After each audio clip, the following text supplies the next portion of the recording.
শেখ হাসিনা সহ অভিযুক্তদের বিরুদ্ধে ৫টি অভিযোগই সন্দেহাতীতভাবে প্রমাণ করতে সক্ষম হয়েছে।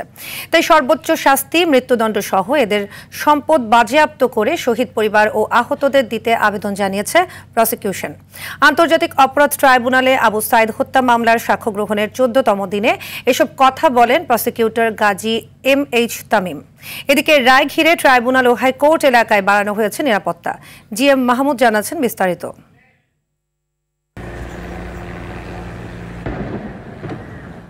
২৪-এর গণঅভ্যুত্থানে হত্যা করা হয় শিশুসহ প্রায় ১,৫০০ মানুষ, আহত ২০,০০০-এর অধিক। এতে ফুঁসে ওঠে ছাত্র জনতা। তোপের মুখে ৫ আগস্ট ক্ষমতা ছাড়তে বাধ্য হন তৎকালীন প্রধানমন্ত্রী শেখ হাসিনা।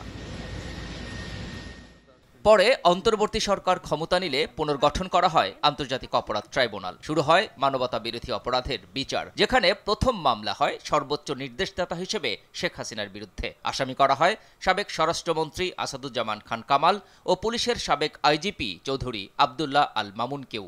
আনা হয় মারণাস্ত্র ব্যবহারের নির্দেশ ও হত্যাকাণ্ড ঘটানো সহ ৫ অভিযোগ।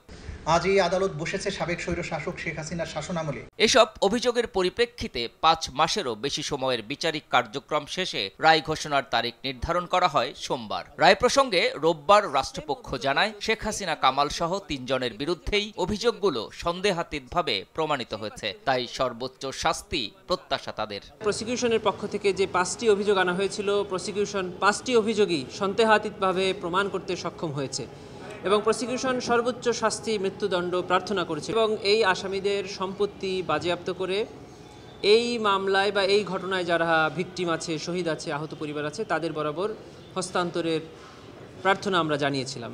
যদিও দেশের ইতিহাসে ফাঁসির সাজা হলেও কোনো নারীর মৃত্যুদণ্ড কার্যকরের নজির নেই। প্রসিকিউটর তামিম জানান, নারী হিসেবে সাজার ক্ষেত্রে সুবিধা পাওয়ার কোনো সুযোগ নেই। রায় প্রদানের ক্ষেত্রে আসামি নারী হোক পুরুষ হোক, তিনি তার অবস্থানে থেকে কি অপরাধ করেছেন সেই অপরাধের গ্র্যাভিটি বিবেচনা করে শাস্তি প্রদান করা হবে বা মামলা প্রমাণ না হলে খালাস প্রদান করা হবে। শেখ হাসিনার মামলার এ রায় ঘোষণা বাংলাদেশ টেলিভিশনে সরাসরি সম্প্রচার করা হবে। রায়কে কেন্দ্র করে ট্রাইব্যুনাল ও সুপ্রিম কোর্ট এলাকায় দেখা গেছে বাড়তি নিরাপত্তা। GM Mahmud, RTV, Dhaka.